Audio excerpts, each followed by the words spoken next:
Here are 25 of the most commonly missed food handler card questions. Can you get them right? These are the trickiest, most confused rules, and the numbers people most often misremember. Read each question, then answer before the 5-second timer runs out, and then see why. This is exactly how you practice on preppass.org. Let's begin. Question 1. Under California Health and Safety Code Section 113948, within how many calendar days of being hired must a food handler obtain a food handler card? A. 14 days. B. 30 days. C. 60 days. D. 90 days.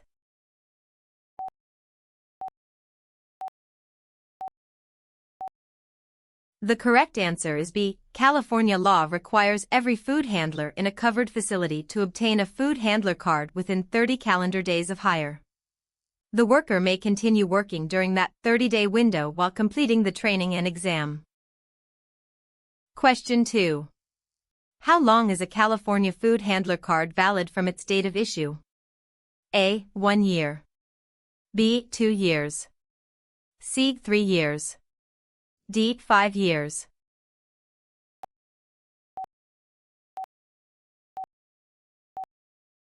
The correct answer is C. Under Section 113948, the food handler card is valid for 3 years from the date of issue. The holder must retake an accredited training course and pass the exam again to renew. Question 3. Which California law, enacted in 2010, created the statewide food handler card requirement? A. SB 602. B. EPUB 1234. C. Prop 65. D. SB 1383.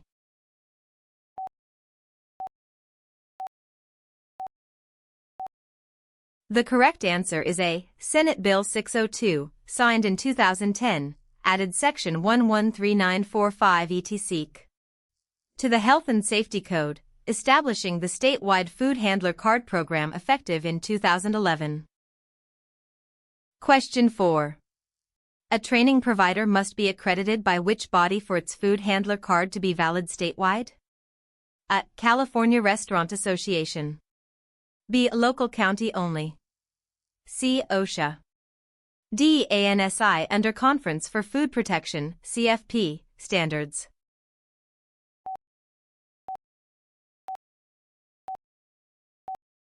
The correct answer is D. Section 113948B requires the training and exam to be from a provider accredited by ANSI, American National Standards Institute, under Conference for Food Protection, CFP, standards.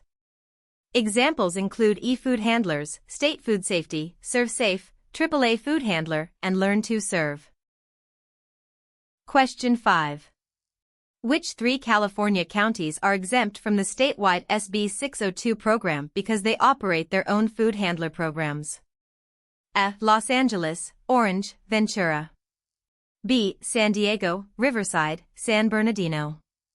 C. Sacramento, Fresno, Kern. D. Santa Clara, Alameda, San Francisco.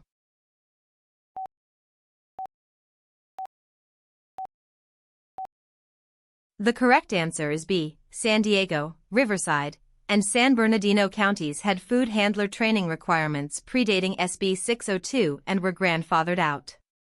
Workers in these counties must follow the county-administered program rather than the statewide ANSI-CFP card.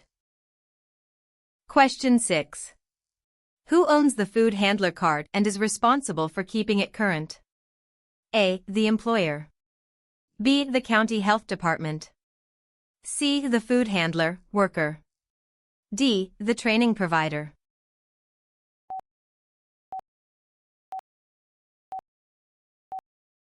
The correct answer is C. The card is issued to and belongs to the individual food handler. It is portable across California food facilities, outside the 3 county exceptions, for its 3-year term. Employers must, however, keep a copy on file for each worker. Question 7. How does the California Food Safety Manager, FSM, certification differ from the food handler card? A. The FSM is a more advanced certification, valid 5 years, and at least one is required per facility. B. The FSM is the same as the food handler card. C. The FSM is required for every food worker. D. The FSM is valid only 1 year.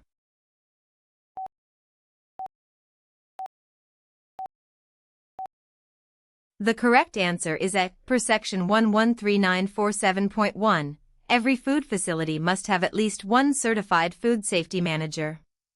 FSM certification requires a more rigorous exam, is valid for 5 years, and is separate from, and not replaced by, the basic food handler card under section 113948. Question 8. What is the typical maximum cost a worker should pay an accredited provider for a California food handler card? A. $5. B. $15. C. $50. D. $100.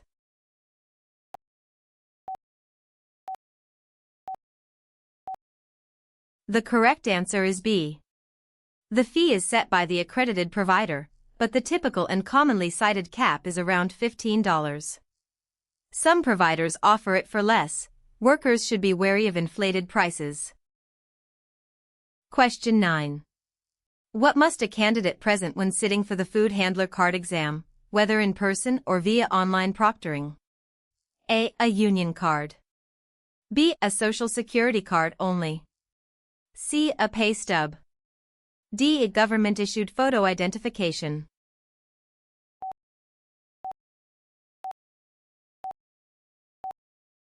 The correct answer is D. Accredited ANSICFP providers require a government-issued photo ID, such as a driver license, state ID, or passport, to verify the test taker's identity before issuing a food handler card. Question 10. Approximately what passing score is required on the California food handler card exam? A. 50%. B. 60%. C. 70 to 75%. D. 90%.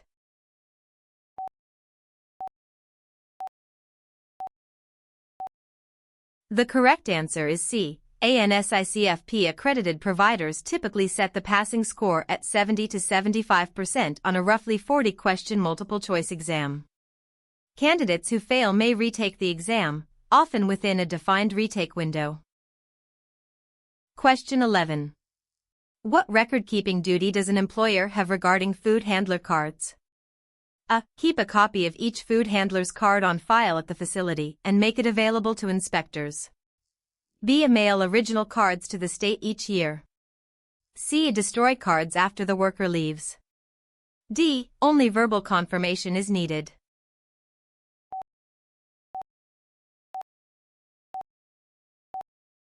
The correct answer is A. Under Section 113948, the employer must maintain records of valid food handler cards for each food handler at the facility and make them available for inspection by the local enforcement officer upon request. Question 12. During the 3-year validity period, what continuing education or renewal training is required by California law? A. Annual refresher class. B. None. The worker simply retakes the full training and exam at renewal. C. Quarterly online module. D. Monthly logbook entries.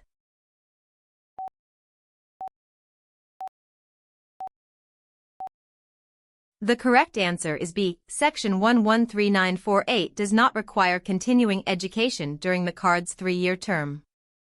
To renew, the worker must retake the full ANSICFP accredited training and pass the exam again before the card expires. Question 13. Which statement best describes the difference between cleaning and sanitizing? A. Cleaning and sanitizing are the same step performed in one pass. B. A. Cleaning removes visible soil and grease, while sanitizing reduces pathogens to a safe level. C. Sanitizing must be done first, and cleaning happens afterward to polish the surface. D. Cleaning kills bacteria, while sanitizing only removes visible dirt.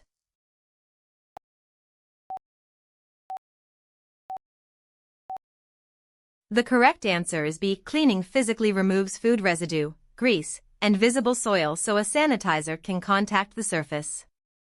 Sanitizing then reduces remaining microorganisms to safe levels. A surface must be cleaned before it can be effectively sanitized. Question 14.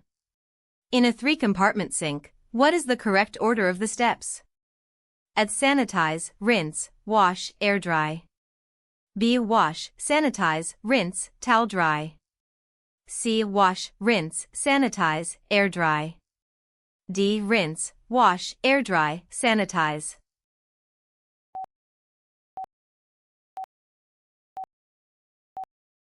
The correct answer is C. The correct order is wash in detergent and warm water, rinse in clean water to remove detergent, sanitize with chemical or hot water, then allow items to air dry. Towel drying can recontaminate cleaned items. Question 15. What is the minimum wash water temperature for the first compartment of a 3-compartment sink? A. 110 degrees Fahrenheit 43 degrees Celsius. B. 75 degrees Fahrenheit 24 degrees Celsius. C. 165 degrees Fahrenheit 74 degrees Celsius. D. 180 degrees Fahrenheit 82 degrees Celsius.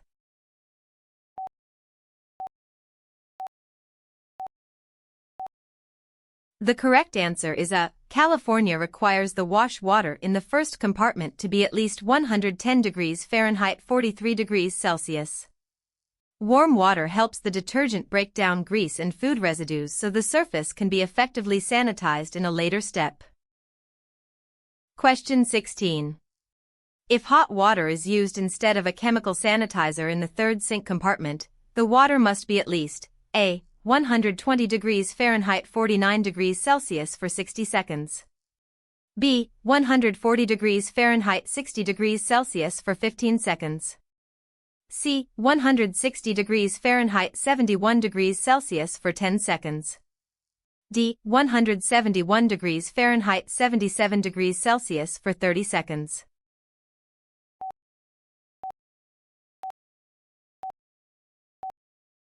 The correct answer is D.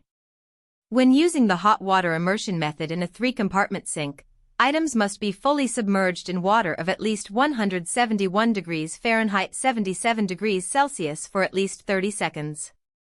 The high temperature destroys remaining microorganisms on food contact surfaces. Question 17. What is the acceptable concentration range for a chlorine, bleach, sanitizer solution used on food contact surfaces? A. 10 to 25 ppm. B. A 50 to 100 ppm. C. A 200 to 400 ppm. D. A 500 to 1000 ppm.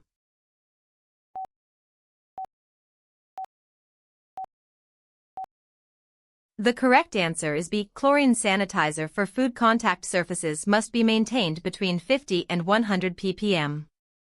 Below this range it is too weak to kill pathogens, above it can be corrosive and leave a chemical residue. Always verify concentration with a chlorine test strip. Question 18. A food worker mixes a quaternary ammonium, quat, sanitizer. What is the typical minimum concentration to be effective? A. 25 ppm. B. 100 ppm. C. A 200 ppm. D. 400 ppm.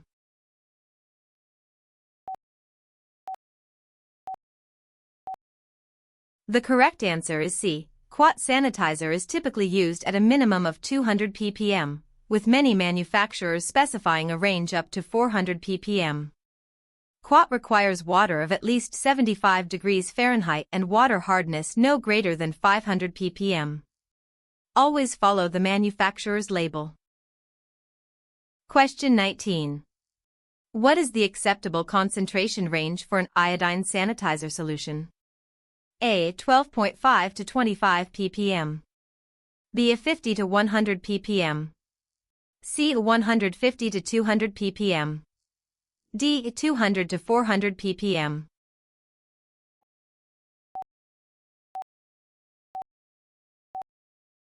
The correct answer is A. Iodine sanitizer must be used between 12.5 and 25 ppm.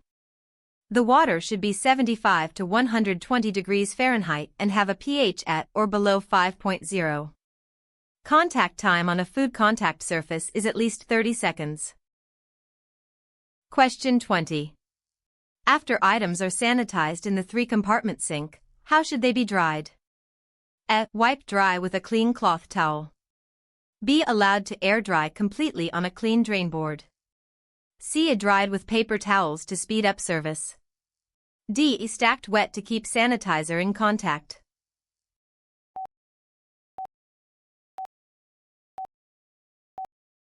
The correct answer is B. Sanitized items must be allowed to air dry. Wiping with towels or cloths can recontaminate the surface and remove the sanitizer film before it has done its job. Stacking wet items traps moisture that can support bacterial growth. Question 21. For a high-temperature mechanical dishwasher, the final rinse water at the dish surface must reach at least A. 120 degrees Fahrenheit 49 degrees Celsius. B. 140 degrees Fahrenheit 60 degrees Celsius. C. 160 degrees Fahrenheit 71 degrees Celsius. D. 180 degrees Fahrenheit 82 degrees Celsius.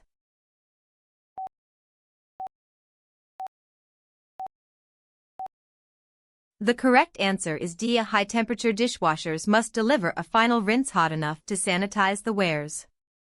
The standard requirement is at least 180 degrees Fahrenheit at the manifold. Some stationary rack, single-temperature machines may operate as low as 165 degrees Fahrenheit if so designed and labeled. Question 22. A low-temperature, chemical, mechanical dishwasher uses a chemical sanitizer in the final rinse. The rinse water must be at least A. 100 degrees Fahrenheit 38 degrees Celsius. B. 120 degrees Fahrenheit 49 degrees Celsius. C. 150 degrees Fahrenheit 66 degrees Celsius. D. 180 degrees Fahrenheit 82 degrees Celsius.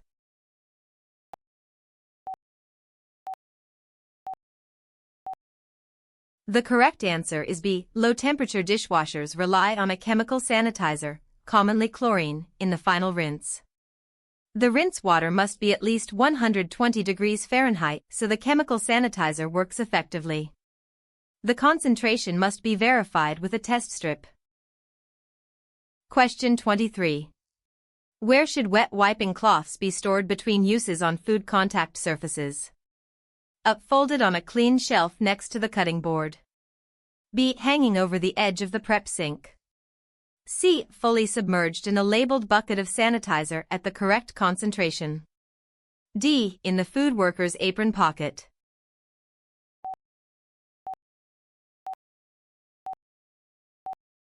The correct answer is C. Damp wiping cloths used on food contact surfaces must be kept fully submerged in a sanitizer solution between uses. The sanitizer must be the same approved type and concentration used on the surfaces, and the bucket should be changed when visibly dirty or at least every 4 hours. Question 24. During continuous use, how often must food contact surfaces such as cutting boards and slicers be cleaned and sanitized? A. At least every 4 hours.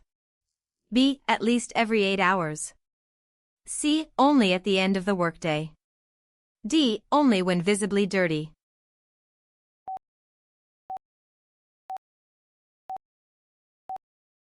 The correct answer is A. Food contact surfaces in continuous use must be cleaned and sanitized at least every 4 hours to prevent microbial buildup. They must also be cleaned and sanitized before initial use, between different foods, especially after raw animal foods, and after any contamination event. Question 25. A cook prepares a sanitizer bucket but cannot remember the correct concentration. What should they do? A. Add extra sanitizer to be safe. B. Use a test strip to verify the concentration is within the approved range. C. Use the solution and check it later in the day. D. Smell the bucket to estimate the strength.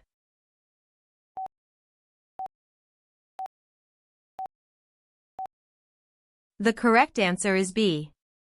The only reliable way to verify sanitizer concentration is to use a test strip designed for that chemical, chlorine, quat, or iodine. Too little will not kill pathogens. Too much can be unsafe and leave chemical residues. Test strips must be on the premises and used regularly. Those are 25 of the most commonly missed food handler questions. This is exactly how you practice on preppass.org. Read, guess before the timer, then see why. The full free question bank for your exam is there. Just search PrepPass plus your exam. Good luck on your exam.